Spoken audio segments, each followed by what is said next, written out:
Hai kawan Loka, apa kabarnya? Kembali lagi bersama saya, Carlo Genta di dalam acara Loka Connect. Kali ini kita kedatangan tamu yang spesial, teman-teman founder, owner daripada Enlight Mind, yaitu Sheila, Rini, dan Alfi. Mari kita berikan sambutan tangan yang meriah untuk mereka.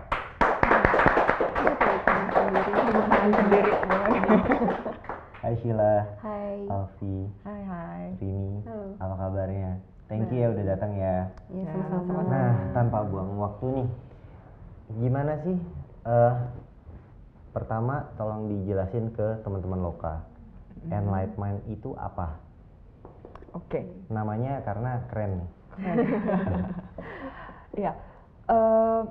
Enlight Mind itu sebenarnya adalah perusahaan konsultan yang menggunakan psikologi, pendekatan psikologi untuk membantu individu maupun organisasi, sebenarnya kayak gitu. Jadi perusahaan konsultan umumnya yang berbeda dari Enlight Mind mungkin umumnya kan sebenarnya orang-orang mengenalnya mungkin psikologinya itu psikologi pasti industri organisasi nih. Nah, kekhasan dari Enlight Mind adalah yang banyak kita terapkan di sini psikologi dari sisi psikologi klinis untuk membantu di organisasi dan individu gitu. Nah, bisa dijelasin sedikit nggak apa sih itu psikologi klinis, karena banyak gitu ya yang mungkin belum mengerti. Oke. Jadi gini, kalau dalam ilmu dalam profesi psikolog itu kan sebenarnya kebagi-bagi, ada banyak ya. Ada profesi psikolog klinis, ada yang perkembangan untuk anak gitu, ada yang pendidikan, ada yang industri organisasi. Nah, kebanyakan ketika orang mendengar, gue harus ke psikolog kali ya gitu, gue udah depresi banget nih misalnya gitu ke psikolog, nah itu biasa ke klinis gitu. Nah cuma orang biasanya memandang klinis itu lebih kepada lo ke psikolog deh, emang gue gila gitu.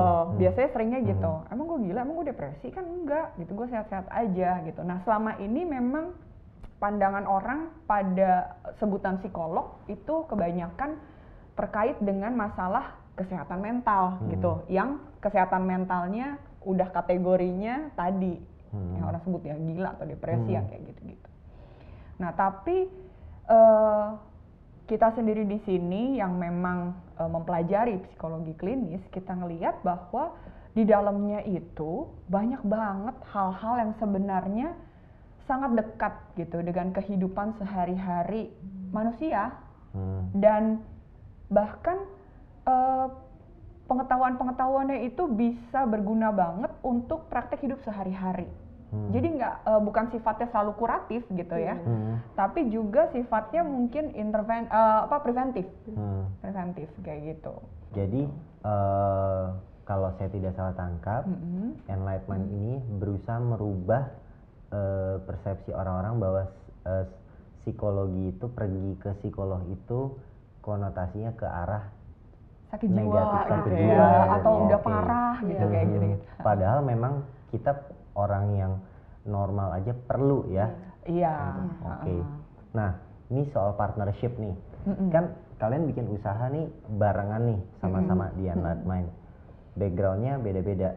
Yang satu hukum, yang dua psikologi. Nah, gimana nih kalian bisa sinerginya? Awal mula diceritain dong. Kok bisa bertiga? Kenapa ada hukumnya? Kenapa ada psikologinya? Jadi sebenarnya saya yang memulai gara-garanya. Jadi background saya nggak cuma psikologi klinis. Awalnya saya teknik industri. Oh iya. Awalnya teknik industri. Jadi saya teknik industri, lalu sempat kerja di sebuah perusahaan otomotif yang terbesar di Indonesia selama kurang lebih hampir 10 tahun lah gitu di sana. Nah, di sana saya ngelihat bahwa terkait dengan masalah pribadi tapi mempengaruhi banget performansi kerja orang. Itu yang pertama. Lalu yang kedua, orang biasa di dalam dunia kerja goalnya kan pengen meningkat lagi jabatannya gitu. ada teman gitu, maksudnya teman-teman yang ada di sana juga bilang, ternyata jadi ini tuh empty banget ya, nggak ada apa-apa nih di sini, nggak happy kayak gitu ya. Atau belum lagi hal-hal mungkin yang ya tadi mengganggu performansi kerja, tapi sebenarnya karena ada masalah keluarga, masalah anak, masalah pride, masalah saya nggak percaya diri, masalah nggak berani, yang kayak gitu-gitu loh.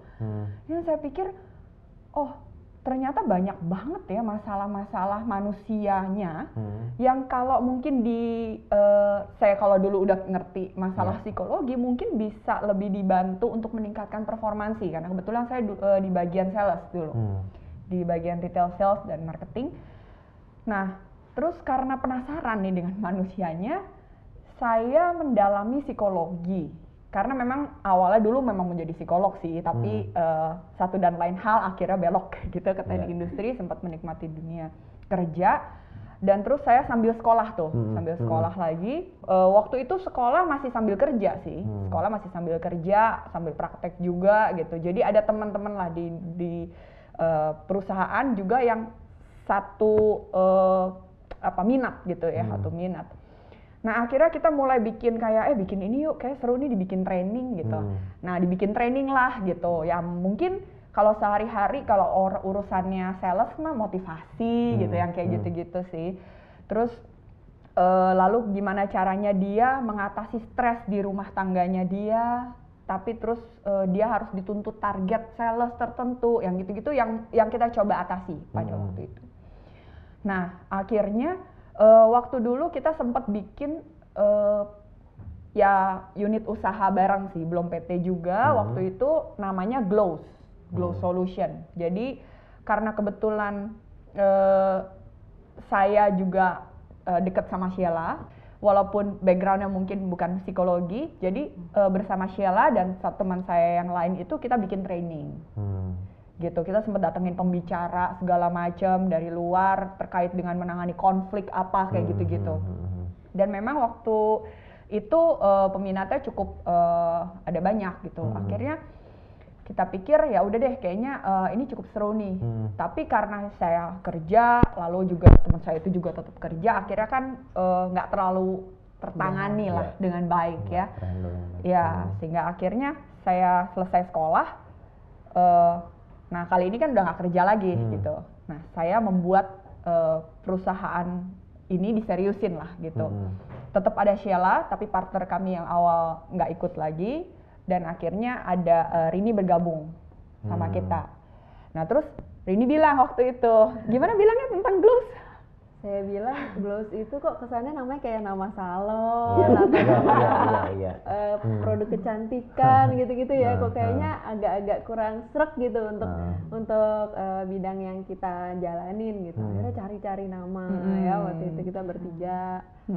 Terus sampai akhirnya ya Glows itu sebenarnya intinya cahaya, mencerahkan gitu ya. Kalau gitu harus putar itu dong yang mencerahkan juga gitu ya. Ya akhirnya ketemu nama Enlighten Mind. Karena sebenarnya dari enlightenment, pencerahan, tapi diplesetin ya mencerahkan pikiran gitu. Karena kan manusia kan ada pikirannya tuh yang paling penting ya sebenarnya. Karena kan yang kontrol kita kan semua pikiran. Mindset. Gitu, mindset. Nah jadi yang tadinya kalian dari awal itu mendatangkan speaker-speaker, akhirnya sekarang teman-teman sendiri nih yang sudah bicara ya. Iya, kayak gitu. Nah terus pembagian job desk masing-masingnya gimana nih? Kalau Sheila gimana? Kalau Rini bagaimana? Alfi gimana pembagiannya? Kalau saya tuh banyakan di marketingnya. Jadi saya banyak di network, banyak teman-teman juga. Jadi nawar-nawarin gitu kan biasanya. Terus juga megang di finance-nya juga. Jadi urusan administratif banyakan saya yang pegang kayak gitu, plus di marketing gitu. Kalau mereka lebih ke arah yang konseptor, tetap saya juga bantu, cuman mereka kan yang lebih tahu tentang psikologinya ya gitu. Kita tetap brainstorm.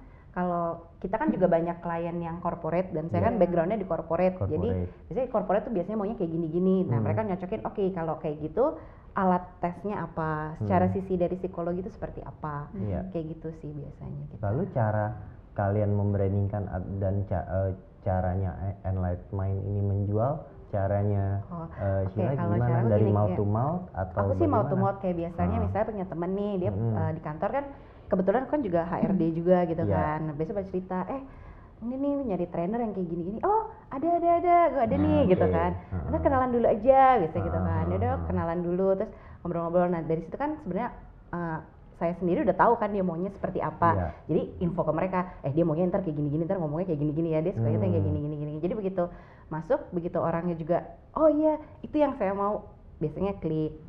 Cuman ada juga yang kadang corporate tuh rada bingung ya gitu, dia maunya seperti ini gitu, tapi kadang kalau di kita kan prinsipnya bahwa ya aku kan kerja di corporate lama, dia juga kerja di corporate lama, dia juga pernah di corporate. Kita kan lihat ya gitu, kalau misalnya kita mau ngasih training atau merubah suatu culture dan sebagaimana, kalau atasnya nggak ikut, bawah pasti nggak mau berubah kan, pasti ngomongnya kayak atasanku aja nggak ikut kok, ngapain aku berubah gitu kan. Sedangkan yang paling penting kalau dari kita adalah kalau satu perusahaan minta untuk berubah, ya dari atas juga harus berubah supaya semuanya ngikut. Itu kan corporate karena kayak lokomotif kan, kepalanya kemana badannya pasti ikut gitu. Jadi kadang kita kebenturnya ya kayak saya pokoknya maunya kayak gini ya, semuanya beres. Tapi si ownernya atau head-headnya tuh nggak ada yang mau ikut. Pokoknya saya motonya instan beres. Nah kalau di kita itu agak susah karena kita maunya bahwa oke, kalau kamu mau berubah, semuanya harus berubah. Kamu tunjukin bahwa kita sebagai atasan juga nunjukin bahwa kita juga mau berubah demi kebaikan bersama. Kayak gitu sih. Nah biasanya dari Sheila sendiri untuk convincing the potential kliennya itu biasanya ke ownernya atau ke bagian ke divisi tertentu biasa approach-nya? Approach-nya sih biasanya aku ngeliat dulu siapa nih yang decision makingnya. Dari situ dideketin as a personal, aja ngobrol terus sampai dia dapat chemistry-nya, dia percaya juga kan akhirnya ngomongnya kayak gitu sih. Jadi lebih ke arah sana. Nah kalau lalu nanti baru di refer ke mereka. Tapi abis mereka presentasi juga follow up lagi. Gimana yang kemarin bro? Ini cocok nggak? Ini gimana? Lu mau apa? Kita bisa. Ini kok kita sangat customize gitu. Ada yang assist teman-teman. Jadi apakah benar-benar yang nanti yang coachingnya Alfi dan Rini sendiri atau punya ada associate juga. Kita ada associate. Jadi Nah terus target marketnya nih kemana? Benar-benar corporate kah? Individu kah atau gimana?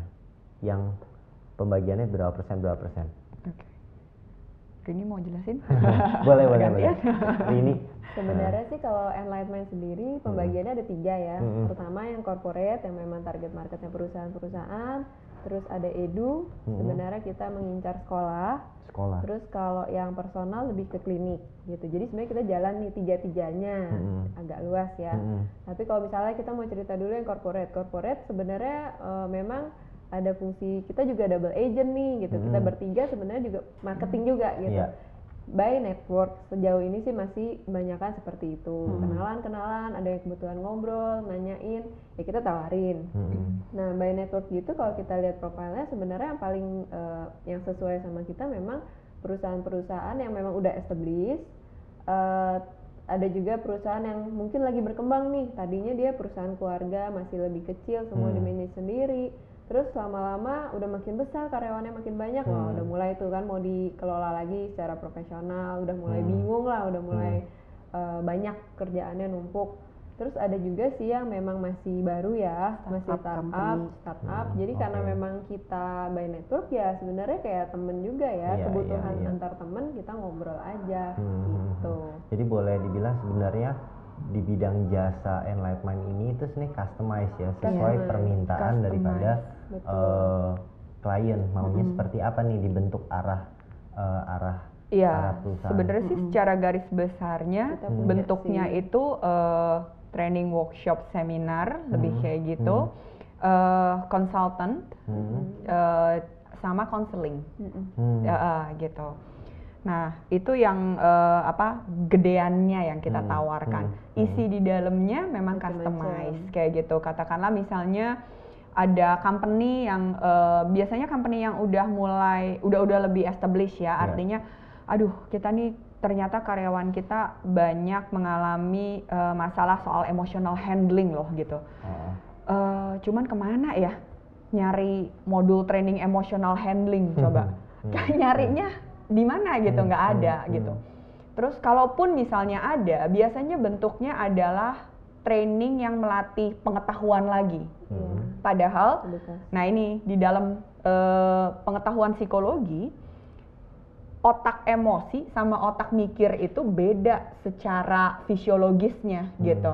Yang di bagian atas, yang istilah kerennya neokorteks atau otak berpikir, di tengahnya otak emosi, di bawahnya otak reptil.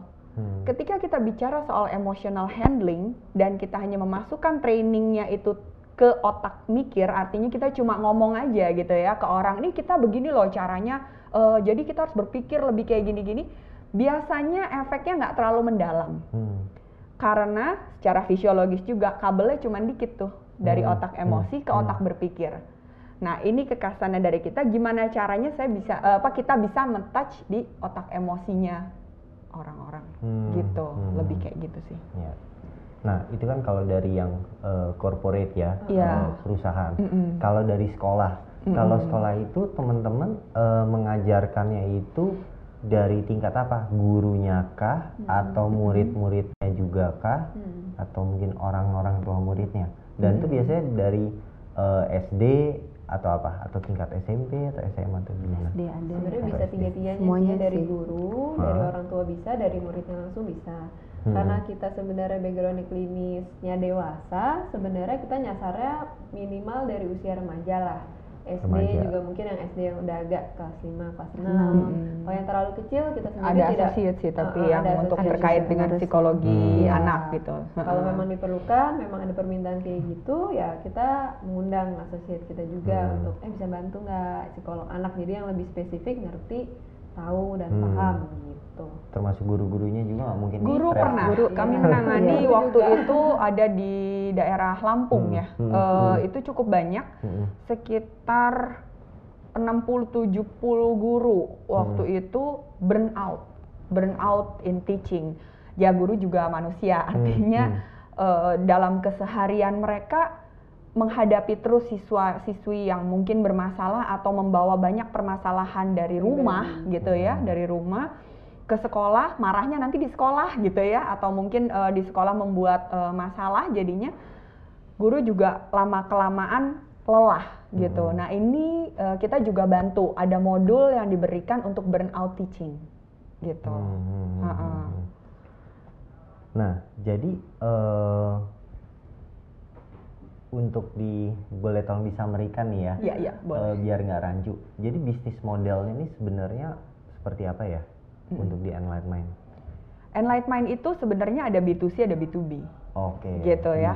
B2C dan B2B. Jadi ketika kita bicara soal Enlight Mind Clinic, itu mungkin lebih ke arah B2C, gitu B2C.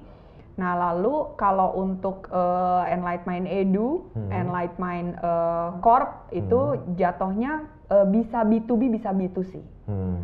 Kalau misalkan yang diambil dalam bentuknya training kayak gitu-gitu, itu ya berarti kan dia jatuhnya ke B2B ya. Tapi kalau begitu ya, ini ada beberapa karyawan yang bermasalah nih, tapi masalahnya berat banget gitu, sehingga membutuhkan kerjasama. Katakanlah misalnya kita perlu deh pendampingan psikolog selama 3 bulan gitu. Jadi 1 minggu mungkin psikolog datang 2 kali deh gitu di company kita. Nah itu B2C ketemunya jadinya. Nah terus tentang kan banyak nih ya dari sekolah sampai corporate, pasti ada kendala dong nih ya. Nah kendala-kendalanya gimana? Mungkin Sheila sebagai orang background hukum kalau harus paling saklek nih. Iya, enggak juga sih udah lembut ya. Iya gitu deh. Soalnya kan yang pasti saklek banget ya, kalau di hukum kan beda banget gitu. Terus ya tadinya kan emang gue juga latar belakang corporate legal kan, terus tiba-tiba terjerumus di HRD. Nah itu untuk mempelajari, emang gue juga sangat tertarik sih mempelajari orang, tapi kan gue nggak mungkin ngikutin dia ya, kuliah lagi 5 tahun, kuliah lagi S2 7 tahun tuh kayaknya enough banget gitu kan. Yeah. Jadi gue ngambil certified yang paling Okay. gampang. Jadi gue ambil certified HR, CHRM gitu. Terus juga karena gue pengen lebih kenal orang lagi, gue ngambil grafologi. Apa? Grafologi. Jadi yang kita baca tulisan tangan. Jadi kalau dia ngetesnya pakai alat tes, saya cukup baca tulisan tangannya kurang lebih mirip. Cuman dia lebih detail gitu.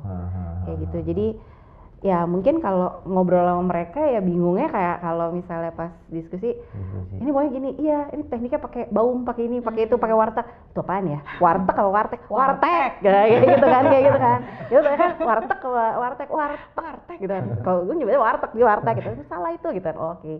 Jadi yang banyak banget yang gue harus belajar tentang istilahnya mereka. Mungkin itu yang rada kesulitan buat gue. Terus juga waktu kita gitu kan. Waktu kita cuman bertiga, semua harus kita kerjain. Nah kalau pas aku dapat klien, dia dapat klien, gitu kan kita mesti bareng-bareng semua. Terus godok. Jadi kadang-kadang waktunya kurang ya.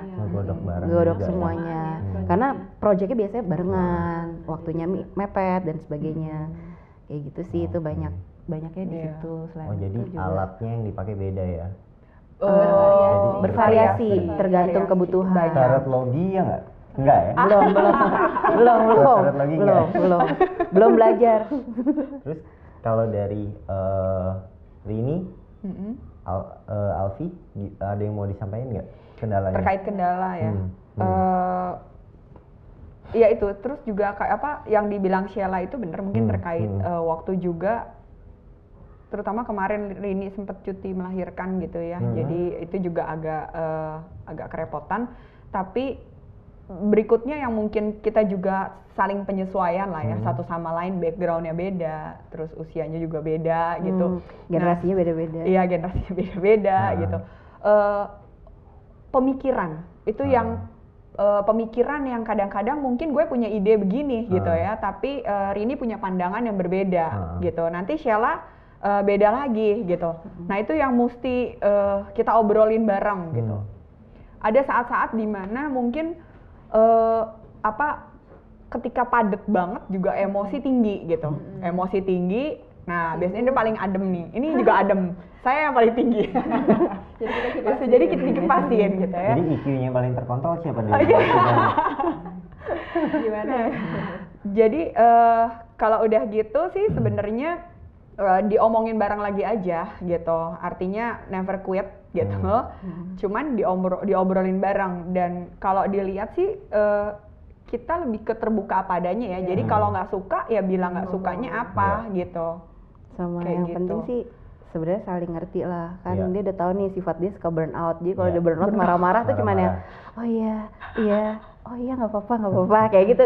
Jadi kan kita juga jangan sampai burn out juga, karena psikolog juga bisa burn out ya. Psikolog juga bisa burn out. Kalau kita semuanya burn out semua kan gantian. jadi berantakan gitu. Jadi sebenarnya burnout. Partnership itu sebenarnya harus saling berusaha mengerti sifatnya partner kita masing-masing, dan kalau saat satu marah ya kita coba lebih ngimbangin yang lebih sabar dan sebagainya. Dan setahu saya gitu. memang bagus sih partneran bertiga. Jadi kalau di antara kalian A sama C ada yang agak ada friksi-friksi terjadi, yang B bisa juga nenangin. Tapi capek ya kalau di tengah sini-sini gitu ya, capek juga gitu.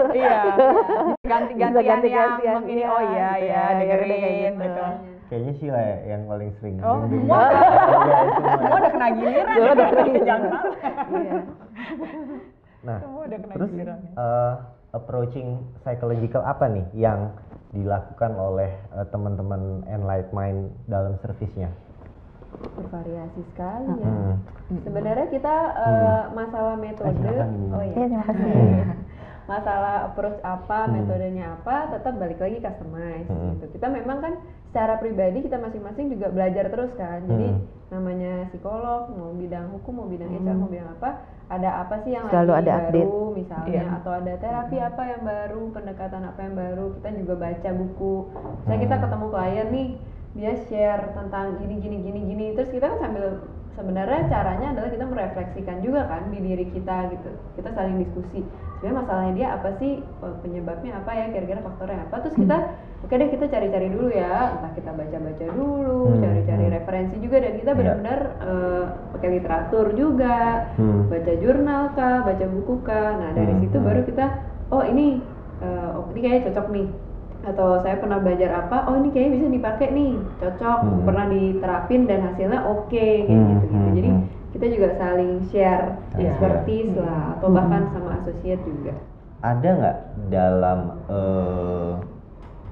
kalian menghadapi klien atau potensial klien pada saat approach ini mau menikah, ya kan? Mau menikah dalam artian jadi terjadi kontrak ya. Itu tuh kalian hands up. Jadi kayaknya gue nggak bisa megang nih kalau ada problem. Mungkin gue kayaknya nggak bisa rubah culture organisasinya di atau budayanya di kantor ini deh, misalkan. Ada nggak? Jadi rasa-rasanya secara psychological pun juga udah sulit kurang lebih. Bisa nggak kalian mungkin jadi the worst-nya menolak klien? Ada, pernah gitu. Tapi mungkin bukan hands up lah. Bukan hands up sih, lebih tapi belum ya lebih ke karena nggak sesuai dengan tadi kayak yang tadi saya bilang gitu kan, dia mau semuanya berubah, semua karyawannya berubah, tapi maunya instan, 3 bulan ya. Men nggak bisa gitu kan, kita semua yang kerjain tuh nggak mungkin. Kita mau kan si company ini harus terlibat, seluruh direksi harus terlibat, karena kalau yang bawahnya berubah, atasnya enggak, itu percuma gitu loh, karena apapun yang baik dari bawah akan selalu jelek di atas, karena atasnya nggak berubah. Sedangkan kalau semuanya berubah secara baik, itu akan lebih smooth semuanya kayak gitu. Nah karena itu kita udah beda prinsip, udah ya kita bukan hands up, tapi ya kita belum bisa kerjasama untuk saat ini kayak gitu. So kita juga masih percaya bahwa ada cocok nggak cocok juga, jadi kita juga tidak memaksakan gitu kalau emang rasanya kurang serak gitu. Atau nggak sejalan juga justru sama visi misi kita, ya kita bilang ya buat apa kan? Gitu. Nah biasanya kalau jasa seperti Enlight-Mind ini biasanya berarti teman-teman pergi ke kantor klien, ngajar di situ, memberikan training dan sebagainya, atau mereka pergi ke tempatnya. Iya. Biasanya gimana sih? Kalau training biasanya cenderungnya kantor yang menyediakan, karena memang biasanya butuh tempat atau ngajaknya keluar kota kayak gitu-gitu loh. Iya, karena Enlight-Mind juga di Jakarta juga gitu. Jadi yang lebih senangnya begitu gitu ya. Jadi kebanyakan kita yang ke klien lebih seringnya gitu. Terus the last nih terakhir terkait dengan entrepreneurship. Ada tips nggak untuk kawan lokal yang baru mulai untuk menjadi entrepreneur, wira swasta sendiri, atau masih mau coba bisnis kecil-kecilan, khususnya di bidang jasa? Khususnya di bidang jasa. Yes. Oke. Gue dulu. Iya, gue dulu. Oke deh. Kalau buat saya yang utama adalah kerja sesuai passion. Jadi kalaupun misalnya saya dulu pernah kerja di corporate gitu, tapi saya punya mimpi. Saya punya mimpi dan saya ingin menjadi psikolog gitu. Saya akan kejar itu gitu, dan ternyata saya happy banget gitu untuk dalamin bidang ini, dan dengan happy saya bisa lebih kreatif gitu, kepikiran banyak hal gitu ya. Jadi salah satu pesannya adalah lakukan yang paling emang kita sukain, kita cintain gitu. Jadi jangan dipikir bahwa kira-kira nanti keuntungannya gede atau enggak ya, itu belakangan deh yang itu. Cinta nggak kita ngelakuin itu? Karena kalau kita cinta, kita pasti all out. Begitu all out, orang percaya sama kita.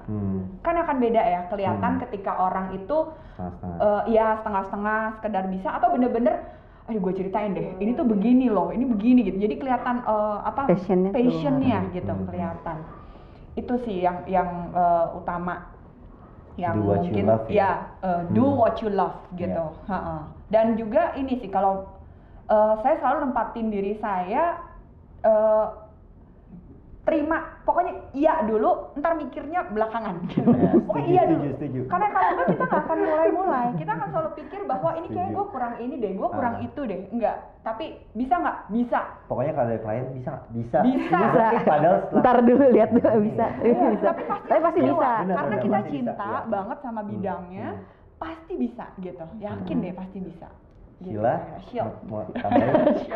Kalau ya yang penting sih jangan nyerah sih. Maksudnya ya nggak mungkin kan semuanya langsung smooth gitu, tuh nggak mungkin gitu kan. Kayak kita aja udah 2 kali ya ini ya. Jadi pertama kan shutdown, terus buka lagi yuk, yaudah yuk gitu kan. Ternyata yang kedua jauh lebih bagus banget semuanya gitu, maksudnya. Dan yang pasti sih kalau usaha sendiri ya pasti kan diri sendiri. Nah kebetulan saya partneran ya, yang pasti harus coba mengerti gimana partnernya gitu. Jadi itu juga dengan kita sinerginya ada, usahanya lebih jalan ya dibandingin kemarin yang sama kita bertiga juga kebetulan yang satu kurang bersinergi gitu kan. Ya energi, kita sih percaya energi ya. Jadi kalau energinya positifnya bagus, pasti narik sesuatu yang bagus kayak gitu. Jadi selama kita usaha ya positif aja gitu. Jadi yang bagus-bagus juga pasti datang gitu. Ibu Alfi. Oh salah, Rimini. Sama sih tadi nambahin juga, yang penting kita jalan dulu. Kadang-kadang kan orang mau bikin usaha atau mau mulai sesuatu mungkin ada yang terlalu mikir konsep nih, wah pikirin dulu dari A sampai Z udah dibikin gitu ya semuanya, tapi nggak jalan-jalan. Nah, kalau kita tuh sambil bikin konsep tapi sambil jalan, pada akhirnya kita bertiga ini berpartneran juga, kita sendiri bisa adaptasi, bisa berubah, bisa improve gitu.